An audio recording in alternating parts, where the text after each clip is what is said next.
तो गाइस मैं हूं अंकित और आप देख रहे हैं रेसलिंग फैंस नेटवर्क। शुरू करते हैं गाइस अपनी बातों को। सबसे पहले एक सरप्राइज सुपरस्टार के बारे में बात करते हुए जो कि समरस्लैम में आपको देखने को मिलने वाले हैं एंड ये ऑफिशियली कंफर्म हो चुका है। मैं बात कर रहा हूं गाइस मारूफूजी की, पूरा नेम लूँ तो नाओमी मारूफूजी। एंड ये अभी रिसेंटली में एजे स्टाइल्स को रेसल करते हुए पाए गए थे प्रो रेसलिंग एनओएच के अंदर। डब्ल्यूडब्ल्यू प्रो रेसलिंग एनओएच के साथ एक क्रॉसओवर डील के अंदर है एंड अभी आपको अपकमिंग टाइम में कुछ और मैचेस देखने को मिलेंगे डब्ल्यूडब्ल्यू रेसलर्स के वहां पे। अब अभी के हिसाब से मारूफूजी को कंफर्म कर दिया गया है समरस्लैम के लिए। किसने कंफर्म करा है? तो प्रो रेसलिंग एनओएच की तरफ से ऑफिशियल ट्वीट आता है एंड कंफर्म करते हैं कि मारूफूजी प्रेजेंट होने वाले क्लीवलैंड ब्राउन स्टेडियम में समरस्लैम के लिए। अब यहाँ पे समरस्लैम में ये होने वाले हैं तो आपके दिमाग में क्वेश्चन होगा कि भाई क्या इनका मैच होने वाला है, क्या ये किसी के साथ फेस टू फेस आएंगे, धक्का मुक्की कुछ होगी? अभी के हिसाब से मैं आपको इतना बता सकता हूँ कि ये इन रिंग एक्शन के लिए प्रिपेयर्ड नहीं है। ये वहाँ पे सिर्फ होने वाले हैं प्रेजेंट अटेंडेंस में, लेकिन इसकी भी पॉसिबिलिटी कम नहीं है कि कोई सुपरस्टार इनके फेस टू फेस आए। एक हीटेड आर्ग्यूमेंट हो सकता है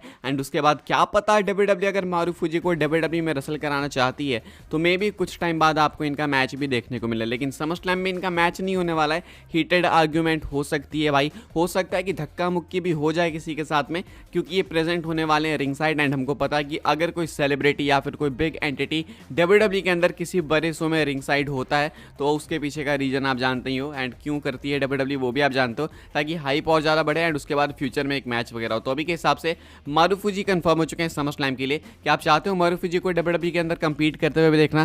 कमेंट करके आप लोग जरूर से बताना। आगे बढ़ते हैं गाइस, बात करते हैं अगली स्टोरी के बारे में जो कि बीस्ट इनकार्नेट ब्रॉक लेसनर को लेके। तो भाई लेसनर के रिटर्न को लेके एक बड़ी कंट्रोवर्सी है एंड ये कंट्रोवर्सी भाई उनके कोई लीगल ट्रबल को लेके नहीं है, ये कंट्रोवर्सी फैंस को लेके। फैंस ने भाई बिल्कुल नकार दिया लेसनर को, वो चाहते नहीं है कि लेसनर वापस आए। साथ में उनके एज को भी लेके कुछ दिक्कतें, मैं आपको बताता हूँ क्या है। लेकिन उससे पहले अगर आपने चैनल को सब्सक्राइब नहीं करा गाइस तो मेक श्योर कि आप चैनल को सब्सक्राइब करो। हमें सिर्फ 25 से 30 सब्सक्राइबर्स चाहिए भाई 76.4 के टच करने के लिए। तो बहुत जल्दी हो जाएंगे, यूं हो जाएंगे आपके बस का तो भाई यूं है भाई, चुटकी बजाओगे हो जाएगा। तो सब्सक्राइब कर देना। यहाँ पे आपको डब्ल्यूडब्ल्यू की अपडेट सबसे पहले मिलती है, सबसे फास्ट मिलती है एंड नोटिफिकेशन बेल को भी ऑल पे सेट कर देना ताकि आगे से मैं वीडियो पोस्ट करूँ तो आपको उसकी नोटिफिकेशन सबसे पहले मिले। तो भाई ब्रॉक लेसनर को लेके क्या है कि एक पोस्ट आया था रेसलिंग न्यूज़ की तरफ से एंड यहाँ पे इन्होंने बताया था कि लेसनर 47 ईयर्स के हो चुके हैं, अपनी ज़िंदगी पे ध्यान दे रहे हैं। विंस मैकमैन जा चुके हैं। यहाँ पे विंस को इसलिए मेंशन करा गया बिकॉज विंस का काफ़ी इंपैक्ट रहता है लेसनर के डब्ल्यूडब्ल्यू रोल पे, तो विंस भी जा चुके हैं। तो इनका कहना है कि अब तो लेसनर वापस नहीं आने वाले हैं। उसके बाद वो पूछते हैं फैंस से कि आप अग्री करते हो या फिर डिसअग्री करते हो। पता है यहाँ पे क्या बात है? मुझे तो पता भाई कि मेरे चैनल पे लेसनर के बहुत सारे फैंस हैं, इनफैक्ट इंडिया के अंदर बहुत सारे फैंस हैं, तो वो तो लेसनर को वापस देखना चाहते हैं। लेकिन यहाँ पे लोगों का कहना है कि लेसनर को वापस नहीं आना चाहिए। 90% लोग नहीं चाहते हैं कि ब्रॉक लेसनर वापस आए। मैं यहाँ पे इंडिया की ऑडियंस को एक्सक्लूड कर रहा हूँ। यहाँ पे मैक्सिमम लोगों ने जिसने भाई इसके ऊपर इस टॉपिक पे कन्वर्सेशन करी ट्विटर पे, उसमें से मैक्सिमम का कहना है कि लेसनर को वापस नहीं आना चाहिए। पीछे का रीज़न क्या है? एक तो इनका नाम खराब हो चुका है लोगों के अकॉर्डिंग, दूसरा सबसे मेन रीज़न लोग दे रहे हैं कि भाई अब नीड नहीं है। अगर आप देखो तो लेसनर की नीड नहीं है, ऐसा लोगों का कहना है। अब मैं आपसे पूछूंगा कि आपको लगता है कि करंट प्रोडक्ट में आपको लेसनर की कमी महसूस हो रही है? बिकॉज यहाँ पे जिन लोगों ने इस चीज़ के ऊपर इस टॉपिक पे कमेंट करा है उनका कहना है कि उन्हें तो कमी महसूस नहीं हो रही, सब कुछ सही चल रहा है, तो लेसनर को क्यों लाना? ऊपर से उनकी उम्र भी हो चुकी है, तो फिर क्यों ये ड्रामे करना? मेरे अकॉर्डिंग भाई देखो वापस तो आना चाहिए लेसनर को। बाकी अभी जो ट्विटर पे लेसनर ट्रेंड हो रहे थे इस कंट्रोवर्सी की वजह से, तो वहाँ पे लोगों का कहना था कि लेसनर को नहीं आना चाहिए, बिल्कुल वापस नहीं आना चाहिए। मेजॉरिटी का ये कहना था, माइनॉरिटी थी भाई, कुछ लेसनर के फैंस होंगे, कुछ होंगे 1000-2000 फैंस जिनका कहना था कि लेसनर आने चाहिए। अभी के हिसाब से भाई ये है एक ड्रामा ट्विटर पे जो कि चल रहा था। अब अगर मुझे लगता है कि इंडियन फैंस होते हैं ट्विटर पे तो शायद वो सपोर्ट करते इस चीज़ को। बाकी मैं तो आपको पता ही है हमेशा क्या कहता हूँ यूएस के फैंस के बारे में। तो अभी के हिसाब से भाई लेसनर को लेके ये कुछ ड्रामा चल रहा है ट्विटर पे। आगे बढ़ते हैं गाइस, बात करते हैं अगली स्टोरी के बारे में जो कि Randy Orton and Cody Rhodes को लेके। तो भाई Randy Orton and Cody Rhodes के मैच को आप लोग कब एक्सपेक्ट कर सकते हो? कब इनका मैच आपको देखने को मिल सकता है? अभी के हिसाब से अगर मैं आपको एक पोटेंशियल डेट बताऊं तो वो बैड ब्लड की होने वाली है।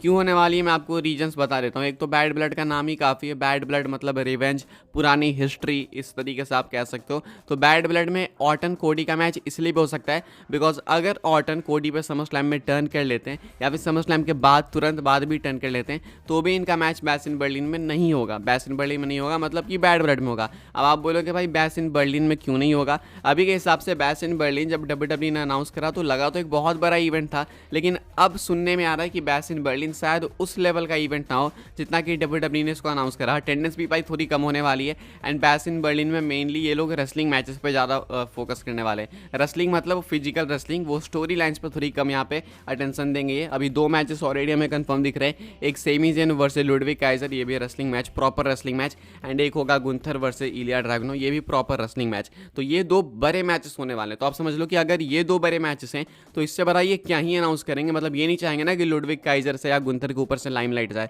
तो इसीलिए बैश इन बर्लिन एक मिड पीएलई हो सकता है, लेकिन हाँ ये गुंथर एंड लुडविग काइजर के लिए स्पेशल भले होगा। तो ऐसे में बैश इन बर्लिन के बाद आता है बैड ब्लड। इसका नाम भी बिल्कुल सुटेबल है एंड बैड ब्लड में मैच इनका इसलिए भी हो सकता है बिकॉज WWE को बहुत बड़ा इंपैक्ट डालना अगर इतने टाइम बाद ये लोग बैड ब्लड लेकर आ रहे हैं। तो वैसे भी बैड ब्लड के लिए भाई बड़े मैचेस हमें दिख रहे हैं। एक रोमन का बड़ा मैच होगा वहाँ पे, साथ में CM पंक मैकेंटायर सेथ रॉलिंस का भी कुछ होगा ही होगा वहाँ पे, एंड अभी ऑर्टन कोडी का भी मैच वहीं पे आपको देखने को मिलेगा। आगे बढ़ते हैं गाइस, बात करते हैं अगली स्टोरी के बारे में जो कि हार्डी बॉयज को लेके। तो भाई हार्डी बॉयज को चैलेंज मिला है कि आप WWE में आओ, चैलेंज करो NXT की टैग टीम चैंपियनशिप्स के लिए। साथ में इसके ऊपर पहले कमेंट भी करा है मैट हार्डी ने। तो मैं आपको बता दूं, मैट हार्डी पहले कमेंट करते हैं कि क्या वो WWE के अंदर आना चाहेंगे क्योंकि TNA WWE की पार्टनरशिप चल रही है। तो कहते हैं कि देखो ये चीज़ भाई लाइकली तो है बिकॉज हमने कभी भी NXT टाइटल जीती नहीं, तो अगर हमें मौका मिलेगा NXT चैंपियनशिप जीतने का या फिर वहाँ पे जाने का, उस टाइटल के लिए लड़ने का, तो मे भी ऐसा कुछ हो सकता है एंड अच्छी बात है दोनों कंपनीज़ के लिए। तो हाँ हम इसमें इंटरेस्टेड हैं। अभी एक रेसलर ने WWE से चैलेंज करा इनको NXT की टैग टाइटल्स के लिए। होता क्या है कि मैट हार्डी एक पोस्ट करते हैं जेफ हार्डी को टैग करके कि जब जेफ हार्डी मेडिकली क्लियर हो जाएंगे तो ये लोग TNA की टैग टाइटल्स के पीछे जाने वाले हैं। तो इसको कोट करते हैं WWE के नेथन फ्रेजर एंड यहाँ पे लिखते हैं those are not the only titles you can come for. कहते हैं कि सिर्फ वही टैग टाइटल नहीं है जिसके लिए तुम्हें आना चाहिए, और भी टाइटल्स हैं इंडस्ट्री के अंदर, यानी कि NXT टैग टाइटल्स की तरफ इंडिकेट कर रहे हैं। तो इसके ऊपर अभी कोई रिस्पॉन्स तो नहीं आया मैट हार्डी का, लेकिन हाँ इनको चैलेंज मिला है एंड इसके पहले मैट हार्डी इंटरव्यू के अंदर इंटरेस्टेड दिख रहे थे NXT की टैग टाइटल्स के लिए आने के लिए। तो अभी के हिसाब से क्या आपको लगता है कि इनको आना चाहिए NXT के अंदर? मेरे हिसाब से तो नहीं आना चाहिए भाई। हार्डी बॉयज का नाम काफ़ी भरा है, तो ये NXT में जाके क्या करेंगे, उसको उस इमेज को क्यों बर्बाद करना। आगे बढ़ते हैं गाइस, हम लोग बात करते हैं अपनी नेक्स्ट एंड फाइनल स्टोरी के बारे में जो कि ओलंपिक्स को लेके। तो क्या WWE या फिर कह लो प्रोफेशनल रेसलिंग जो कि स्टोरी लाइन बेसिस पे चलती है, क्या उसमें से कोई भी कंपनी AEW जैसी कभी ओलंपिक्स के अंदर जा सकती है? क्या WWE वगैरह जैसे स्पोर्ट ओलंपिक में जा सकते हैं? इसके ऊपर कमेंट करते हैं भाई मार्क हेनरी एंड कहते हैं कि जी नहीं ये इम्पॉसिबल है। क्यों इम्पॉसिबल? इसके पीछे का आंसर वो देते हैं, कहते हैं कि ये जो स्पोर्ट है प्रो रेसलिंग अपना वाला, ये मैट रेसलिंग नहीं है। पहली बात तो ये स्क्रिप्टेड है एंड इसके आउटकम्स को हम पहले से जानते हैं, लेकिन ओलंपिक्स में चीज़ों को स्केल के ऊपर जज करते हैं। तो अगर आपका आउटकम फिक्स है, सब कुछ आप स्क्रिप्ट कर रहे हो, तो फिर इसको ओलंपिक में डालने का कोई सेंस ही नहीं बनेगा बिकॉज वहाँ पे जो कैटेगरी है, जो तरीका है उनका अज्यूम करने का कि कौन किसने बेटर करा किसने नहीं करा, वो तरीका यहाँ पे प्रो रेसलिंग में खत्म हो जाता है बिकॉज ये चीज़ ही स्क्रिप्टेड है। तो मूव्स भी लगेंगे भाई, तो एक बंदा थोड़े ज़्यादा मूव्स हिट करेगा अगर उसको विक्ट्री चाहिए, तो आप इसको जज कैसे करोगे? ये चीज़ तो प्री डिटरमाइंड है, प्री फिक्स्ड है। तो इसलिए ओलंपिक में कभी भी प्रो रेसलिंग WWE AEW ये सब नहीं जा सकती, इनका ऐसा कहना है। एंड रेसलिंग के लिए वैसे भी मैट रेसलिंग है तो ये क्यों ही जाएंगे, मार्क हेनरी कहते हैं। वैसे US के अंदर ये क्वेश्चन हमेशा उठता है कि भाई ओलंपिक में WWE क्यों नहीं है, तो ये उसका आंसर करते हैं। बाकी मुझे लगता है आपको तो पता होगा कि ये कभी जाने नहीं वाले थे। बाकी फिलहाल गाइस इस वीडियो के लिए बस यही कुछ अपडेट्स थी। आई होप सबको इन्फॉर्मेशन मिली हो तो वीडियो को लाइक करें, शेयर करें, सब्सक्राइब जरूर से करें चैनल को, ताकि यहाँ पे आपको आने वाले टाइम में और भी WWE की न्यूज़ अपडेट सबसे पहले जानने को मिलते रहे। फॉलो कर सकते हैं आप लोग मुझे इंस्टाग्राम एंड ट्विटर पर, लिंक आपको मिल जाएगा डिस्क्रिप्शन में।